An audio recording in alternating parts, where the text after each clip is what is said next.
40-year-old Dan Moorer suffers from a mysterious medical condition that has taken over his life. For the last 7 years, his testicle sac has been growing uncontrollably. How's your day going? It's made me a prisoner in my own body. It's like carrying a ball and chain. The best way I could describe the weight for someone, if they're trying to imagine it in their head, would be to slit open your scrotum and put in 3 large bowling balls and sew it back up and have you carry it around. I'm constantly in pain, and it's a lot of weight on your back, so it's very hard to move. The unusual condition is so severe, it restricts every movement. This is where I have to go to urinate. When it was smaller, I could lift it onto the toilet and pee into the toilet. But when it got bigger, there was always a chance that it'd make a mess. So it was just easier to pee into the shower stall and then rinse it down with the water. It's probably been 2 years since I could use a normal toilet to urinate. Supporting Dan through his struggle is his loving wife, Mindy. Mindy is my wife. We've been together almost 20 years. She's my best friend. She's my everything. Okay, baby doll. Dan relies on Mindy for all his needs. Dan has become a prisoner of his own body, and I've become a prisoner with him. He's not able to do any of the things that he loves doing. If he wanted to go out and get a gallon of milk and a loaf of bread on the way home, Dan can't do that. If he wanted to, like, take a shower all by himself and get, he can't do that. If I was to list, it would be an hour-long show of just things that have been taken away from him one by one. Yeah, this sprayer. But it's the kind of things you do for somebody you love, It has control.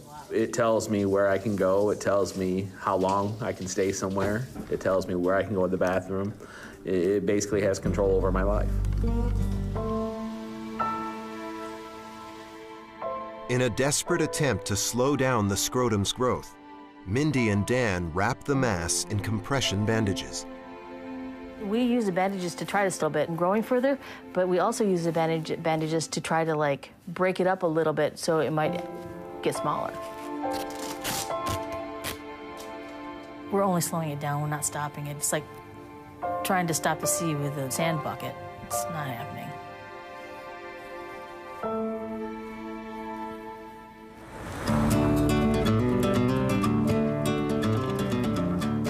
But Dan's life hasn't always been like this.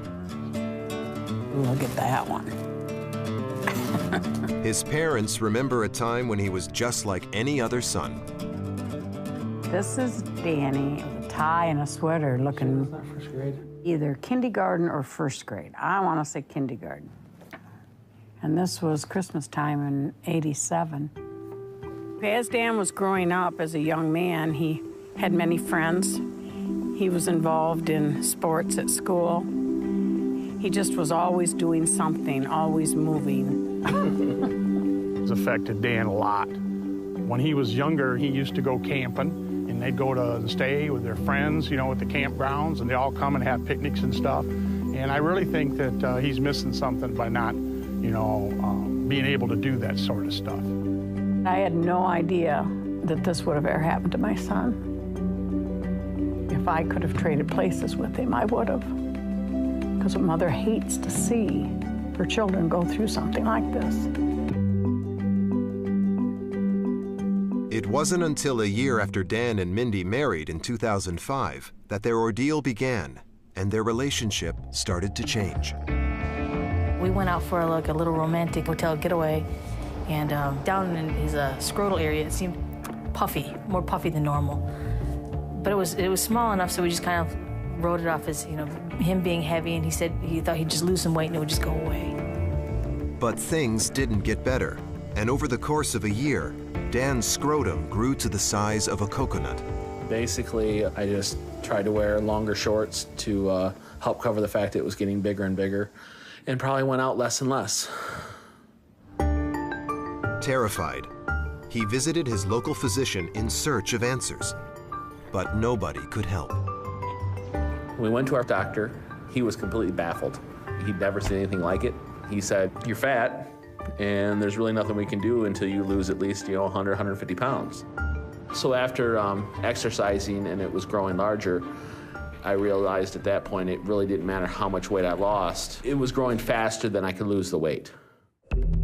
Exercise didn't work, and 7 years after first seeking medical help, Dan's scrotum has swollen to massive proportions. His penis and testicles remain normal size, but they are engulfed deep within the gigantic sac. I just felt that they were the cards that I was dealt. So I had to just kind of continue life, the best that I could with what I had. The size of Dan's scrotum affects every aspect of his daily life. Even finding pants that fit him has become an impossible task. I have 2 or 3 pairs of pants that I can wear that are kind of tattered and torn, and then I can't wear underwear because, I have to compensate for that. I really miss wearing shorts. I think I have a pair of shorts that I used to wear that I'm hoping to wear again.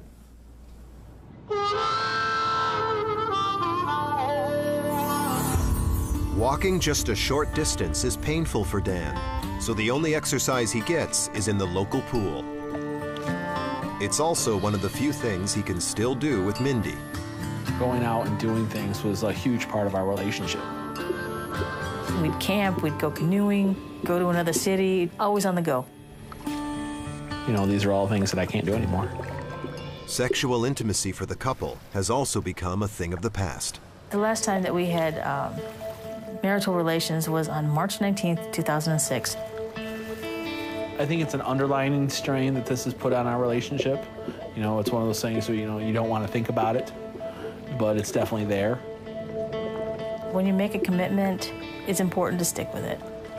The wedding vows are in sickness and in health, for better, for worse, for richer, for poorer. So I guess this is a sickness and health part. But unable to find a diagnosis for the mysterious condition, Dan fears Mindy's patience could soon wear out. If she needed to take care of that urge, who am I to stop her? I can't fulfill that need. I know she loves me more than anything, but there is human nature too. If he can't find help soon, Dan fears for his life and his marriage. This growth has come between us, and I like to have it removed before it's too late.